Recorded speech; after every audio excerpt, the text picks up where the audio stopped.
Welcome to the JP8 Report. This is James Pierce with the JP8 Report, episode 305.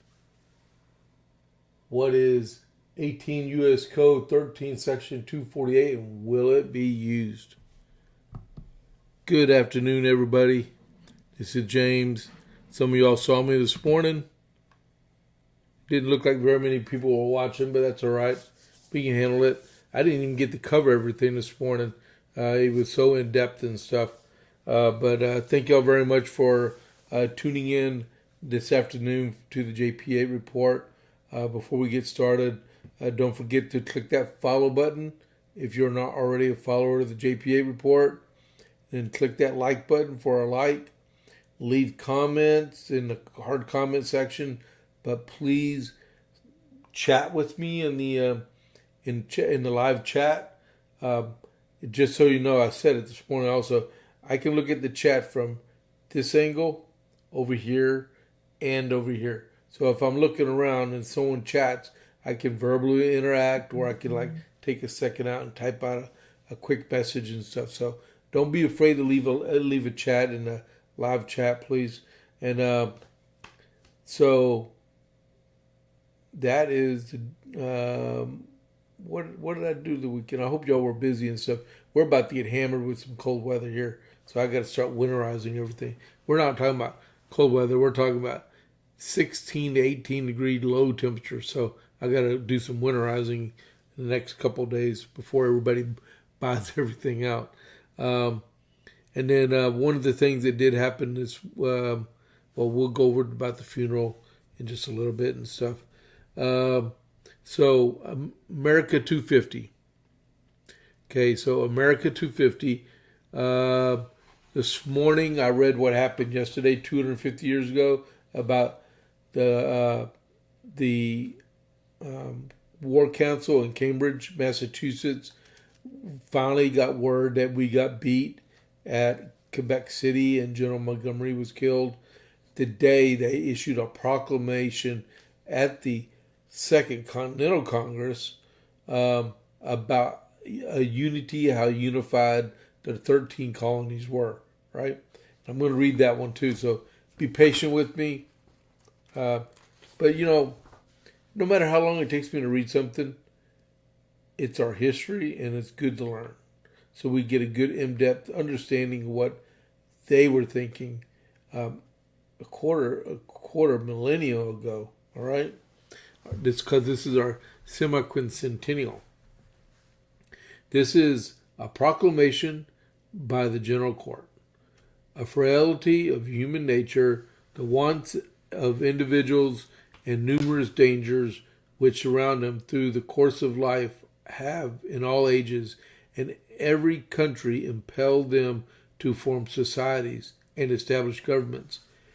As the happiness of people alone is the sole end of government, so is the consent of the people is the only foundation of it, in reason, morality, and the natural fitness of things, and therefore every act of government, every exercise of sovereignty, against or without the consent of the people, is injustice, usurpation, and tyranny. It is a maxim that in every government there must exist somewhere a supreme sovereign, absolute, and uncontrollable power. But this power resides always in the body of the people, and it never was or can be delegated to one man or a few, the great Creator having never given to men a right to vest others with authority over them, limited either in duration or degree. When kings, ministers, governors, or legislators, therefore, instead of exercising the powers entrusted to their care, with them according to the principles, forms, and proportions stated by the Constitution and established by the original compact, prostitute it to those powers to the purpose of oppression, to subvert instead of supporting a free constitution, to destroy instead of preserving the lives, liberties, and the properties of the people. They are no longer to be deemed magistrates vested with the supreme character, but become public enemies and throughout to be resisted by open war. The administration of Great Britain, despising equal justice and humanity and magnanimity of their ancestors and the rights, liberties, and courage of Americans, have, for a course of 12 years, labored to establish a sovereignty in America, not founded in the consent of the people, but in the mere will of persons 1,000 leagues from us, whom we know not, and to endeavor to establish the sovereignty over us against our consent and in all cases whatsoever.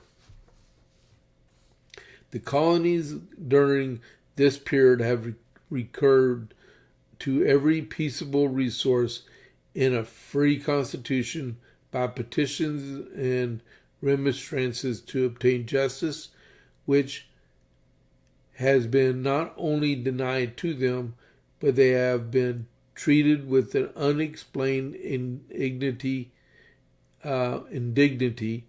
and contempt at the length of open war of the most outrageous and cruel and sanguinary kind has been commenced against them. To this an open, manly, and successful resistance has hereto been made. 13 colonies are now firmly united in the conduct of this most just and necessary war under the wise counsels of their Congress. It is the will of Providence, for wise, righteous, and gracious ends, that this colony should have been singled out by the enemies of America as the first object of their envy and their revenge.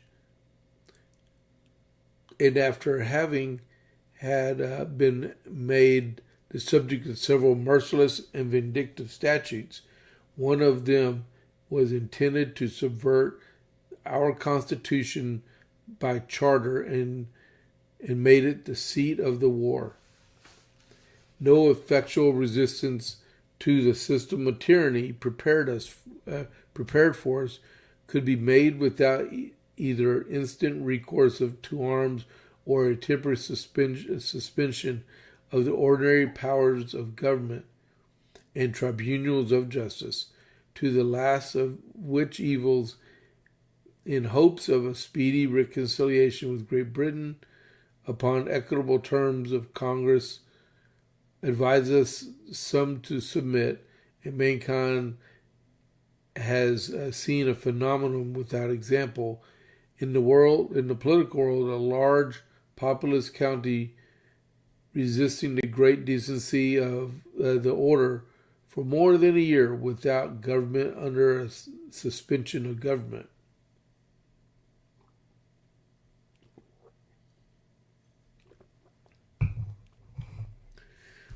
But as our enemies have proceeded to such barbarous extremities, commencing hostilities upon the good people of this colony, and with unprecedented malice exerting their powers to spread the calamities of fire, sword, and famine through the land, and no reasonable prospect remains of a speedy reconciliation with Great Britain, the Congress have resolved that no obedience due to the act of Parliament altering the charter of a colony or Massachusetts Bay, nor the governor or lieutenant governor who will not observe the directions of, but endeavors to subvert the charter. The governor and lieutenant governor of that colony are to be considered an absent, and their offices vacant. And as there is no council there, and inconveniences arising from the suspension of the powers of government are uncontrollable or intolerable, sealing at a time when Gage had actually levied a war and is carrying on hostilities against His Majesty's peaceful and loyal subjects to the island, to the colony. That in order to confirm as made to the spirit and the substance of the charter. It can be recommended to the provincial convention to write letters to the inhabitants of several pleas which are enrolled with representation in assembly, requesting them to be used as representatives of that assembly when chosen. Do elect councillors, and that such assembly and council Edwards of the power of the government until a power is in His Majesty's appointment, still not given this colony according to the charter. The issuance of which advice the good people of this province colony have chosen a full representative of themselves, who being convened with the assembly to have elected a council which have assumed as the executive branch of government, having constituted necessary officers, civil and military, though the colony, the prevented conscience, the present generation therefore may be congratulated on the acquisition of a form of government since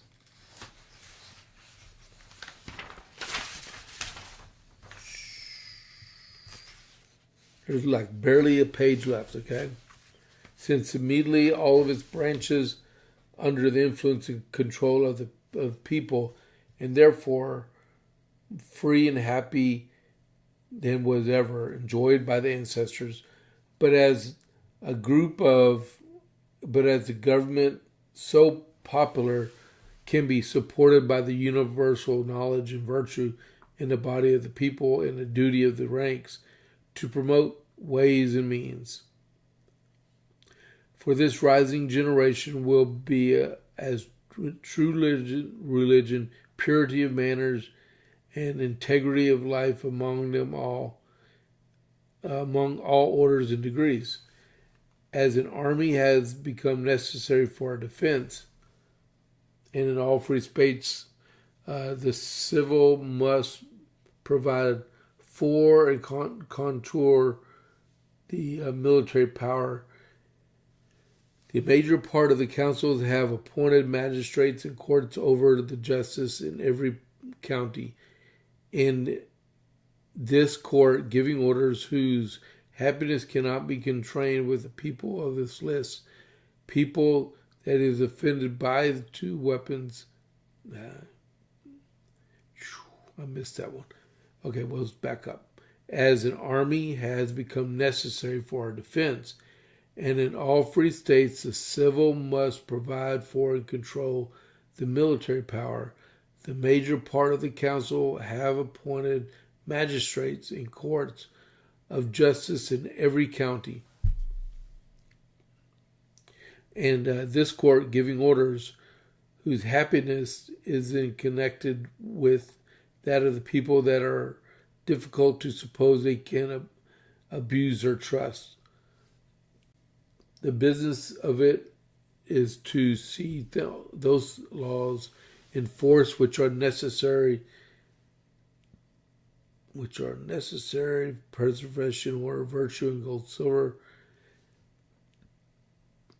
and the great and general court requires that all necessary support and assistance to be given, and all proper obedience yielded to them,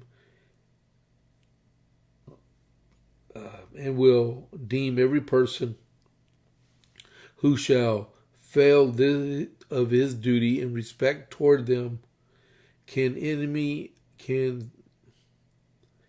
to the country, a disturber of the peace of this county, and preserving a peace of strict cancer and myself.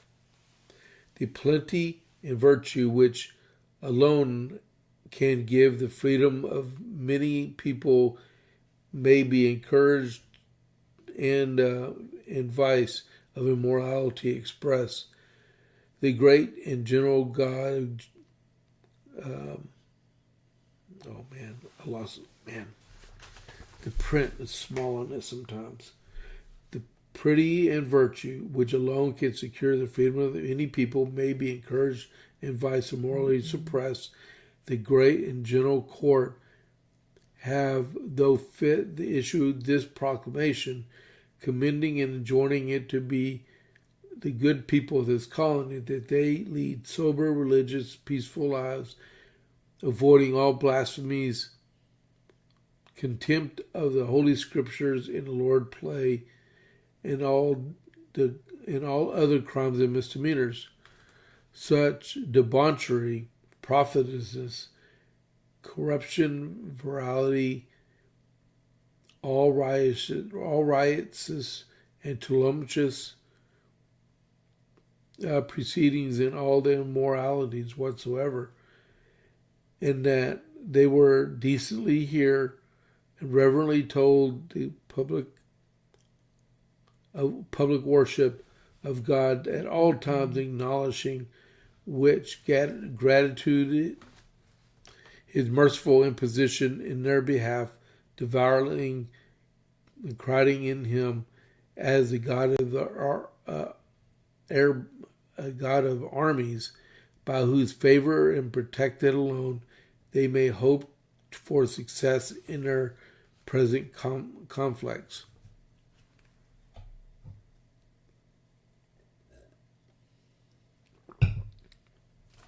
Okay.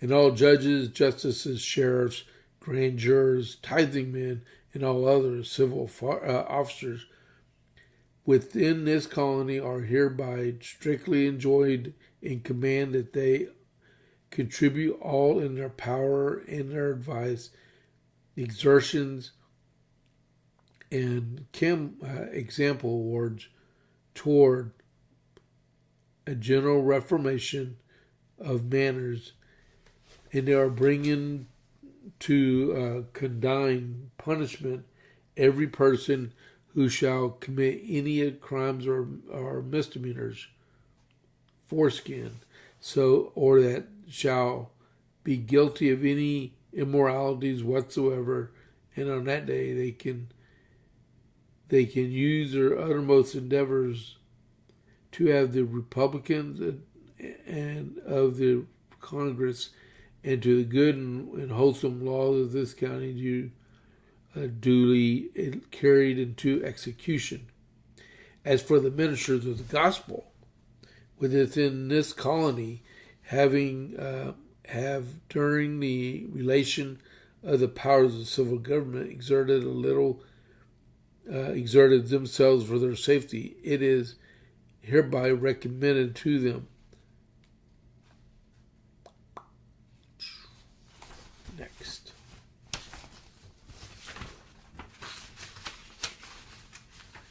Ordered that the foregoing proclamation be read at the opening of every superior court of judiciaries and etc., and inferior courts of common pleas and courts of general sessions, for the peace of this colony, and for the rabbi of prospective clerks at the colony, at the annual town meetings in March at each town and hereby highly recommending to every service member in Florida. Alrighty. So that was written by Perez Morton, Deputy Secretary. That was 2 in a row by him.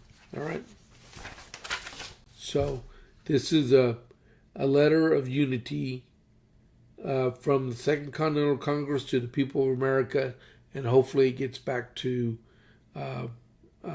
New England, Great Britain. All right. All right. So we got to talk about the Dalmatian real quick, and then we'll go back into the title of the podcast. Okay. So Dalmatian burger joint. They make homemade burgers right here, smash burgers right here in Copper's Cove. All their ingredients are homemade, including the buns. They're open right now, Monday through Saturday, 11 to 2. And that they're having Star Wars trivia today also. And then from 5:30 to 7 until they're sold out.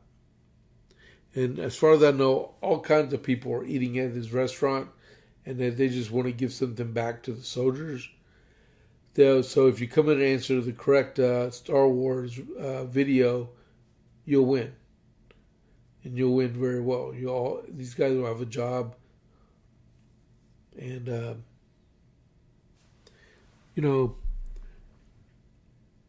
they just need some good work out there. And just go out there and give them your business. And just enjoy their food because they're really good. All right. So that's all I want to say about them because they're special people to me. All right. So we're back. Okay. So with what's going on in Minnesota, a lot of stuff was going on this weekend. And if you watched me this morning on the podcast, you'll notice that the whole thing took up almost all of Minnesota after I did the America 250 and talked a little bit about what was going on and stuff. So I will get to this other stuff later. So I was watching Graham Allen this morning, and Graham Allen was Todd Spears was talking about this U.S. code, which found its way onto X last night, and that's how he found out about it. And it's what is it called? 18 U.S. Code 13 Section 248. And what it is let me get to it. All right, so I'm going to read this to you, and then we're going to talk about it, okay? So let's see, transition over. All right, so it was enacted in 1994, May 26.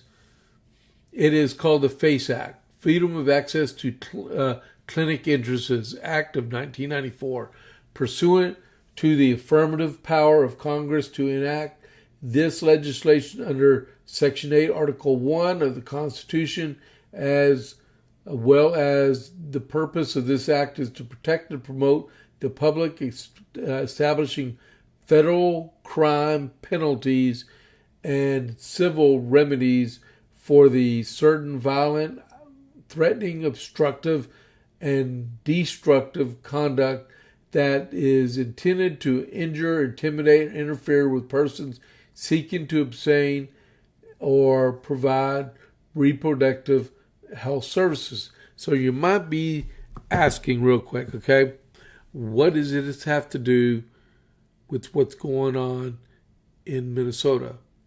Well, before I get back to this, so yesterday, a group of protesters entered into a Baptist church in St. Paul, I believe it was, because evidently one of the pastors there works for Homeland Security, ICE, right? And he's a part-time pastor with a full-time job. He wasn't even at the service yesterday. A bunch of these protesters, along with the journalist, Don Lemon, or he says he's a journalist, and he was with the crowd itself, and they got it proven on video. And they disrupted the service and intimidated the the parishioners that go to church there. All right? So keep that in mind. So I'm going to go back and read some more. All right. Freedom of access to clinic entrances. Chapter 13 and Title 18 of the U.S. Code is amended by adding at the end thereof the following section. Prohibited activities. Okay, so the first part goes to clinics, right? By prohibited activities, whoever by the force or threat of force, by physical obstruction, intentionally injures, intimidates, or interferes with or attempts to injure, intimidate, or interfere with any person because that person is or has been or in order to intimidate such persons or any other person or has class of persons from obtaining and receiving reproductive health services by force or threat of force or physical obstruction, intentionally injures, intimidates, or interferes or with or attempts to injure, intimidate, or interfere with any person lawfully exercising or seeking to exercise their First Amendment right of religious freedom at a place of religious worship or intentionally damages or destroys the properties of a facility or attempts to do so because such facility provides health protective services or intentionally damages or destroys the properties of a place of religious worship shall be subject to the penalties in Section B and the civil remedies provided in subsection C, except that a parent, but wait, there's more. Hold on. Or legal guardian or minor shall not be subject to any penalties or civil remedies under the section or such activities insofar as they are directed exclusively at that minor. And the penalties we'll stop it there. In the case of the first offense, be fined in accordance with this title be not more than 1 year or both. And in the case of a second or subsequent offense, after a prior conviction, in the case of the second or subsequent offense, after a prior conviction under this section, be fined in accordance with this title or imprisoned not more than 3 years or both, except that for an offense involves exclusively a nonviolent physical obstruction, and the fine not be more than $10,000 at the length of imprisonment shall not be more than 6 months or both, or for offense. And it just keeps going and going and going. All right? So I'll go back there. I'm going to transition down. So that is the biggest thing that happened yesterday. And I alluded a little bit of it this morning. And then when I turned on the news after the podcast, it just went ballistic. So I found the U.S. code for it. Like I said, it's a part of Public Law 103-59, and it's Chapter 13, U.S. Code 18 U.S. Code Chapter 13, Section 248. All right? It seems to me there's a lot of protesters in jeopardy with federal law. I don't know if they take that serious or not, but they are. Man, hold on just a second here. Let me see something here. Oh, okay, let me go back.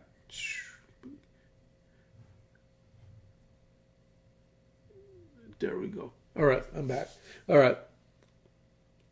I thought I had an important phone call, so I was just swiping through real quick.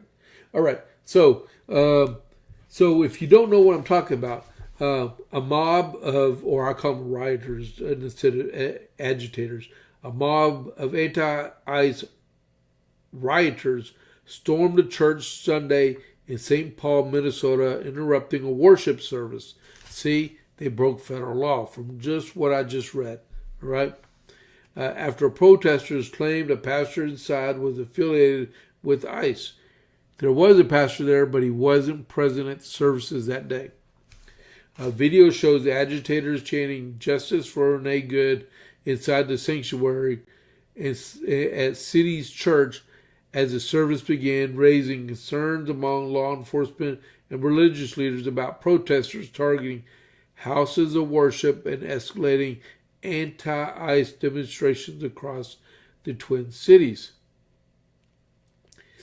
In one video circulating online, agitators or rioters can be heard chanting "Justice for Renee Good" and "Who needs justice? We need justice," as they stood inside the church during the service. In another clip, the person filming says demonstrators positioned themselves in the middle of the sanctuary as the pastor was speaking. The person filming then described the disruption as a clandestine operation or mission, and claimed rioters had just learned one of the pastors in the church to be connected with ICE.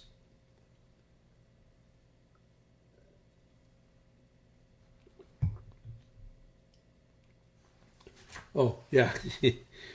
Yes, Rob, I'm covering them right now. All right. So, there was one that I was watching on actual news, not on a podcast. There was one protester named William Green or William Gray. He's a professional protester. He goes from protest to protest to protest, and he gets arrested and gets released, gets arrested and gets released. You know what? They need to arrest him and charge him with this federal crime and keep his butt in jail. All right. I saw that Pam Bondi, Kristi Noem, they're all over this right now. And it's going to get to the point where the president's going to do the Insurrection Act. They already got 1,500 soldiers on alert in Alaska with the 11th Airborne Division ready to go in. All it takes is his okay. It may be a few more days because I don't believe he's going to do it with the, what is it called? When he's out of the country. I don't think he's going to do it. He's going to wait till he gets back. It ain't me, it's him. So we'll see, right? So remember that, the federal law. So next time you want to breach the door of a church and go in a protest, or go inside and vandalize a church like they do in synagogues around the country and stuff, that's a federal crime. So unless you just want to go to jail, not be able to own guns anymore or vote anymore, leave churches alone. Whether it be a Christian church, a Catholic church, a Muslim church, a Mormon church, leave them all alone, right? God instilled in us to make our own decisions. Leave it alone, all right? Everybody has the right to have their own place of worship. All right, so the next thing, get myself ready. Okay, next thing is man, people keep calling. Fang Bang Bang may not be able to run for governor of California because one of his opponents decided to file a court case in California because, according to California statutes, is that in order to run for governor, you have to be able to show residence inside California. Okay? The problem is Fang Bang Bang, or Congressman Eric Swalwell, has an apartment and office building in D.C., and he has an apartment in Washington, D.C. He does not have a residence in California. So he may not be eligible to run. And I don't know what the residency requirements are in California. We'll see. We'll see pretty quick on that one, right? How long have we been going?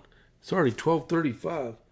All right. So lefty California representative, or Fang Fang Bang Bang, Eric Swalwell isn't qualified to run for governor of the Golden State because he doesn't officially live there, according to a bombshell new court claim. Right-wing pundit and filmmaker Joel Gilbert said in a court complaint filed in Sacramento that Swalwell, or Fang Fang Bang Bang, considered the likely successor Democrat Governor Gavin Newsom, actually lives in Washington, D.C. and is prohibited to run for the top state office under California law. Public records searches reveal no current ownership or lease interest held by Eric Swalwell in California, nor any history of ownership or lease interest based on available public records, said the petition that was filed by Gilbert on January 8th. Man, he could have just rented a storage unit probably and had residency. Swalwell's congressional financial disclosure from 11 to 24, 13 years, lists no California real estate ownership.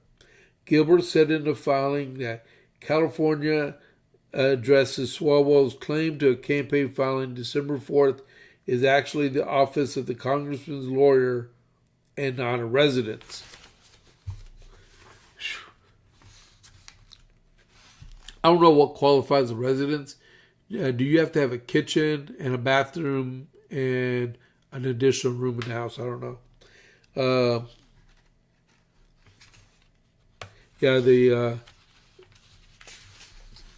According to Article, here we go. I love doing when you get statutes. According to Article 5, Section 2 of the California Constitution, the governor shall be an elector who has been a citizen of the United States and a resident of this state for 5 years immediately preceding the governor's election. Gilbert said because of these findings, he wants Swalwell, a vocal critic of President Trump, to be knocked off the ballot. Either he's guilty of mortgage fraud of Washington, D.C., or he's ineligible to run for governor of California. He cannot have it both ways. Representatives for Swalwell, Fang Fang Bang Bang, did not immediately respond to the Post's request for comment. The married father of three was born in Iowa but raised in California. He was elected to City Council in Dublin, California in 2010, joined Congress in 2013, where he continues to serve. He threw his hat in the governor's race last year. Newsom was elected in 2018 and re-elected 4 years later, but is barred from running again under the state's term limits law. Why don't they just change that law since they changed the redistricting law? Go figure, right? He is now reportedly considering a presidential run. Jack Frost running for president, really, right? Now serving members of the U.S. House and Senate typically maintain homes in the nation's capital, as well as an address in their home states, within lines blurred in some cases. And they do get blurred. Graham Allen was talking this morning that he had to get a 1,200 square foot apartment when he lived in D.C. At the beginning of the transition, and he was paying over $2,000 a month or something like that on a 1,200 square foot apartment, and he maintained a house in that apartment, just like these congressmen. The only problem is that they only get paid $176,000 a year, which is about $11,000 a month. And unless they're wealthy, they're going to need money to pay rent and utilities in both locations. And most of the time, most congressmen have families. Some of them got young families. So they got to make a choice what they want to do and stuff. But the fact is that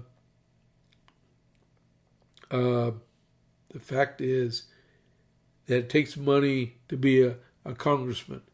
And if you can't afford it, I guess you're going to need to get out and get a job, maybe McDonald's or, mobile gas station, pump gas or something. Oh, wait a minute. They don't want gas stations in California. So I guess you might need to be a lineman or something like that. I don't know. Make batteries. Pass out water on the beach or something. I don't know. So next is what we got here.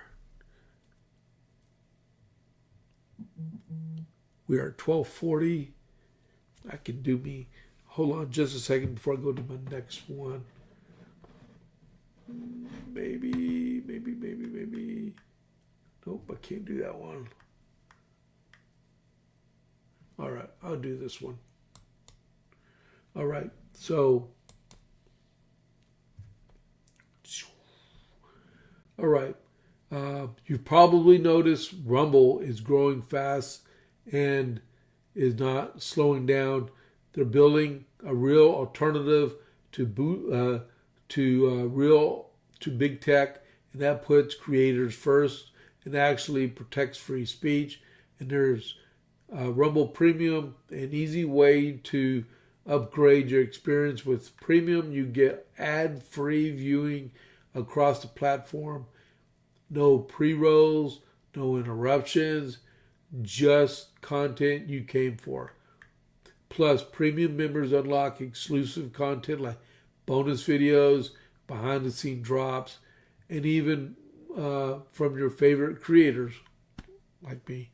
Right now, Rumble is offering $10 off annual subscription. Just go to rumble.com/premium and use the promo code STUDIO, that's STUDIO, at checkout. I had to spell that, okay? You never know, you may have a Democrat in the audience. That's rumble.com/premium. Use the studio code, promo code STUDIO, STUDIO. That no ads, more freedom and content you actually care about. That's the deal. All right. So, got that. All right. So, meanwhile, back at the ranch. So, we are steadily making progress here today, guys. I do have to do a premium today. So, if you get your Rumble Premium today, you can actually listen to me when I go premium only.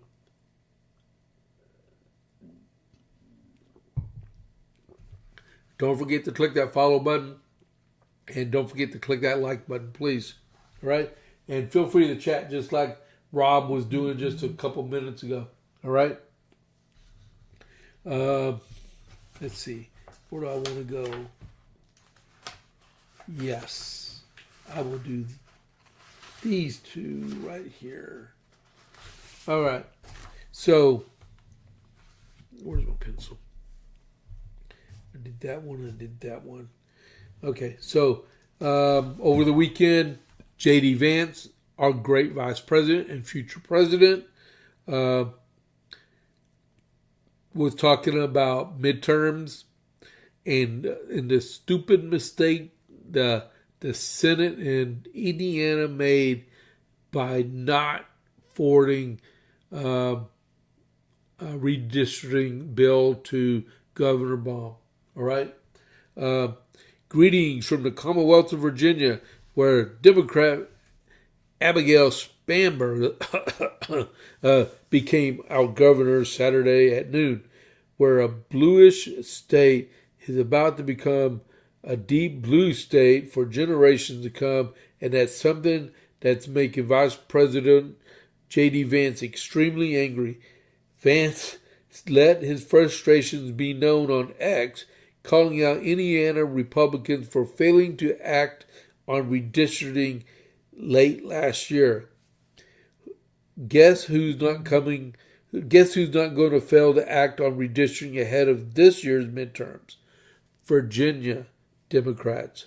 That's who, and that's actually correct.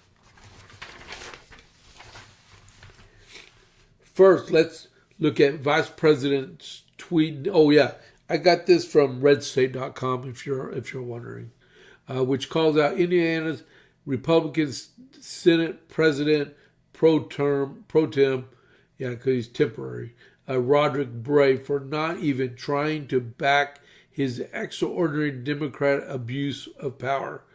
Vance is most displeased at Bray, and he has every right to be so.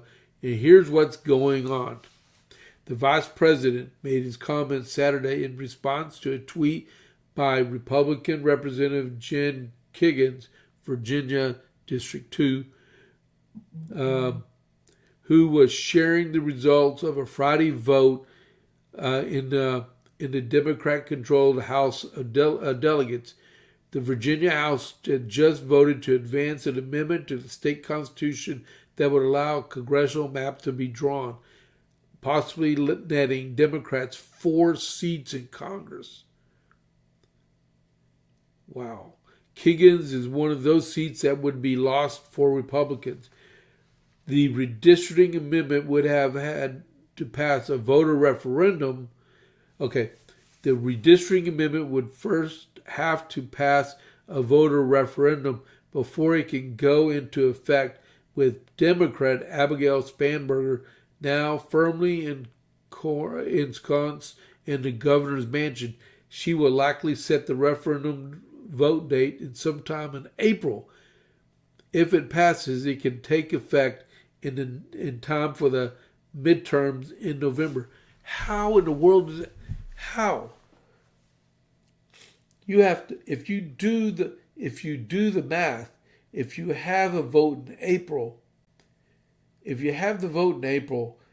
you got to establish a filing time to be able to file for said offices.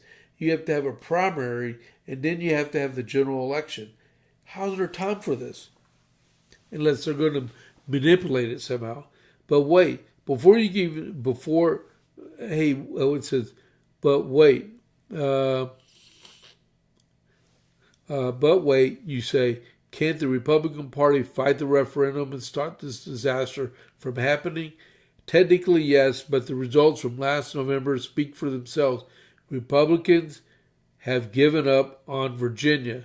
Without big guns and big money coming into the Commonwealth right now, it's very much a done deal. Democrats will almost definitely go from 6 of Virginia's 11 seats to holding 10 of them. Republicans will go from 5 down to 1, and the lone seat will be a sparsely populated yet very conservative southwest area of the state. It bears pointing out Virginians in 2020 voted in favor of transferring power to redrawn congressional legislature districts from the legislature to redistricting commission, and that amendment passed 65% statewide. Voters will now have to decide whether to replace that amendment with one teed up by state Democrats. Okay, before I go on with something like this, let's think about this for a second. They don't want politicians drawing up the maps, which the Constitution says they can do. They pawn it off to a nonpartisan redistricting commission, and then they want to go back 6 years later and, for temporary purposes, open it back up to allow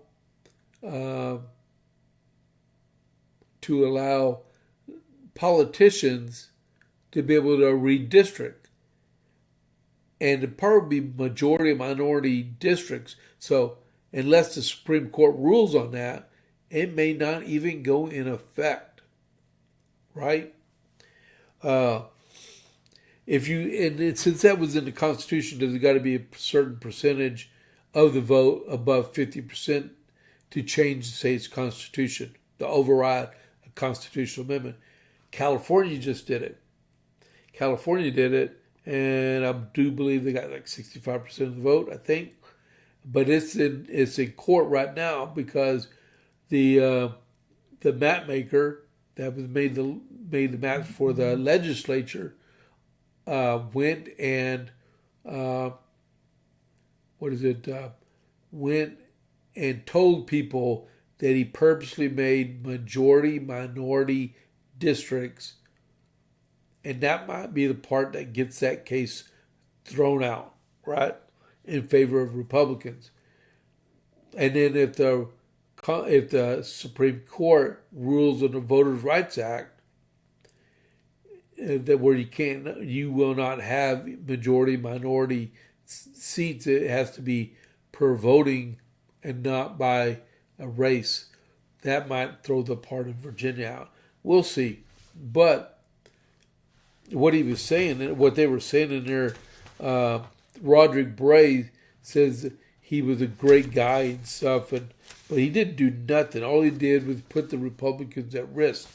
Now, with that being said, I didn't say too much about J.D. Vance. I think it was clickbait, right?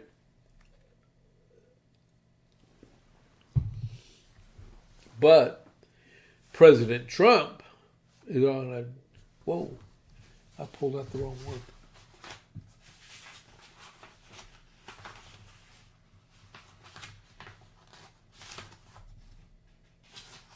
Oh, there it is. Okay. President Trump said he has his sights on Mr. Bray in the first place. President Donald Trump on Saturday vowed to take out the Republican leader of the Indiana Senate after he resisted a new congressional map that the president had championed. Trump wrote on Truth Social that, I wish I would have put that up there for y'all, that Indiana Senate Majority Leader Rod Bray had betrayed the Republican Party after his chamber voted down a new map last month and would have created two more right-leaning congressional districts in the state. The president said that he would partner with David McIntosh, a former Indiana congressman who helped found two political groups. It says found, but it should say fund. Or he founded two political groups, the Federal Society and the Club for Growth, to target Bray. I was with David McIntosh of the Club for Growth, and we agreed that we will work tirelessly together to take out Indiana Senate Majority Leader Rod Bray, a total rhino who betrayed the Republican Party and the President of the United States and everyone else who wants to make America great again, Trump wrote on the post. He added, "We're after you, Bray. They're like no one has ever come after you before." McIntosh, a longtime conservative figure, said he was on board with Trump's game plan. You're toast, guy. That's from me. President Trump and I are aligned. He wrote an X, Rod Bray is going down. And Bray wouldn't comment to Fox News for this article at all. Go figure, right? And what are we doing on time? 12:53. All right. Trump has launched redistricting efforts across the country ahead of this year's midterms. And Texas, Missouri, North Carolina, and Ohio have drawn new maps on part of the president's push. In December, Indiana voted down 31-19 against the new congressional map, with 21 Republicans joining 10 Democrats, which is crazy.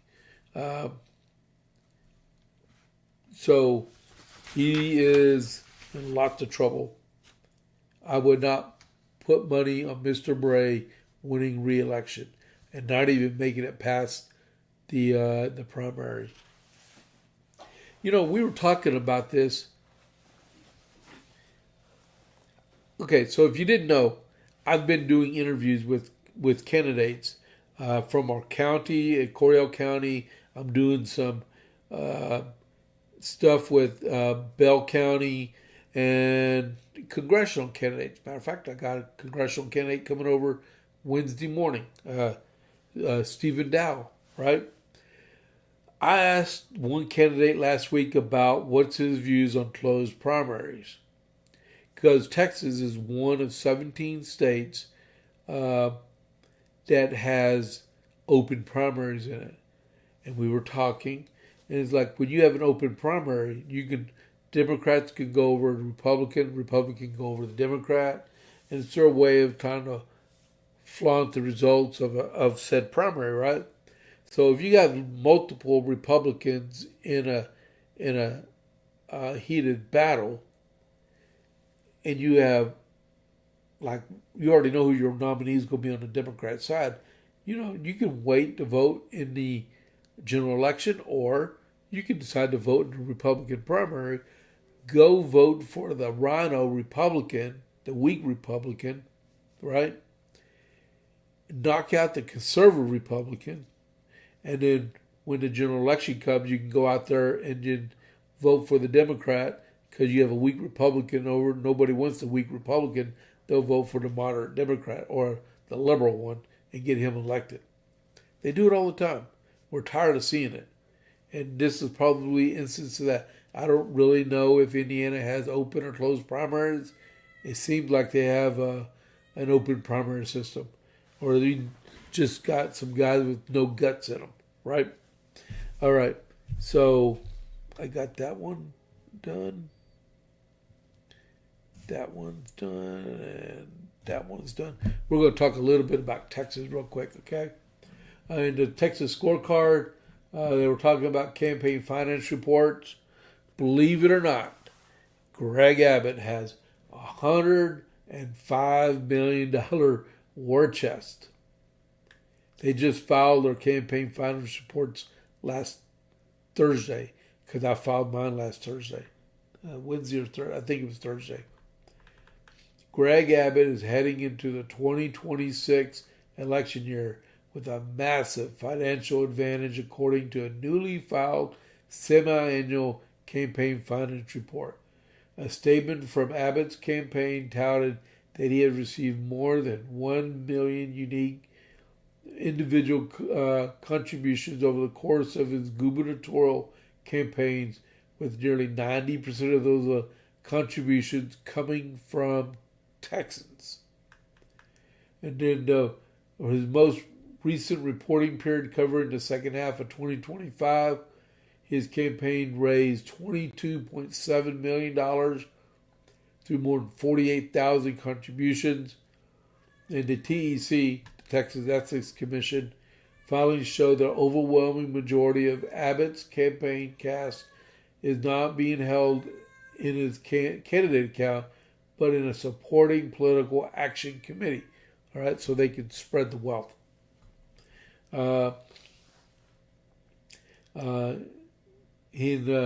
Abbott, Texans for Greg Abbott filed as a political action committee reported $105 million cash on hand at the 2025 after taking in $22.7 million and only spending $6.9 million. That's a lot. And then you toggle right on over to the Attorney General's race, right? In the Attorney General's race, it has you have people like Mays Middleton. We've been plastered with his campaign contributions, right? Mays Middleton, he's the president of an oil company. He has $5 million cash on hand. He's raised $12 million, and he spent $7 million inside of 6 months. Aaron Reitz, he used to work for President Trump in the Department of Justice. He has $2 million cash on hand. He has He now has $3 million cash on hand, raised $1.6 million, and has spent $1 million. And good old Chip Roy. Chip Roy jumped into fray and in August, so it's been 6 months. He has, this is campaign finance records reveal Chip Roy has over $4 million in cash on hand after raising roughly $4.5 million and spending $1.2 million over a short reporting period. And then Joan Hoffman, she's not doing too much. But she does have $2.7 million on hand. And then for the comptroller's office, this is the one I wanted to tell y'all about. And then we'll figure out the rest of this because I got to do some reading from Common Sense. Man, my note. Oh man, I'm all congested up again. All right, so in the Texas Comptroller's office, that's like our treasurer, right? Hold on just a second. Sorry about that. Okay, so if you don't live in Texas, you don't know anything about this. This is good stuff to know about, right? So the comptroller is the treasurer. He doesn't make no legislative decisions. He issues all the checks, makes all the books are balanced, and he tells the legislature how much money we have, right? So Don Huffines. Former state senator Don Huffines reported $11.7 million cash on hand at the end of the year, raising $1 million during the reporting period. His report also showed $3.9 million in expenditures. Yeah, we saw them all on Facebook. And $15.25 million in outstanding loans. He's broke. Christy Craddock raised almost $1.8 million, with $2.8 million cash on hand, and her report showed $2.2 million in total expenditures with no outstanding loans, and they're missing someone in there. But then, yeah, okay, we'll go with that. Lots of money flowing in the Texas races for the march toward the primaries, which that would be probably about 50 days away, right? About 50 days. Early voting starts February 17th. All right. So with that, and then also on the next deal is we're gonna polish this out real quick. Okay. So February 21st is the Lincoln Reagan dinner here in Gatesville, Texas. Tickets are $60 a person, or $50. Or $100 for a couple, right? If you want to go or leave a donation, scan that QR code, right? And you can get there, all right? So let me go back. Man, I can barely breathe. I may not be able to do this common sense stuff today. I may have to pull it over till tomorrow. Man, I got to make up 3.5 hours before the end of the month. I could actually do that. No, you know what? Let's tackle this. All right, so I'm going to sign off on. I'm going to sign off on the regular podcast and go to premium only, and I'll try to see if I can survive a few minutes in that. All right. So, if you want to find me on my socials, I'm on X. I'm on Facebook. I'm on YouTube. I'm on Truth Social. And I got a Gmail address, right? Please get a hold of me. I'm about to go to premium, so This is James Pierce with the JP8 report. I'll catch you on the flip side. I'll see you all tomorrow for the non-premium people. Stand by the rest of the way.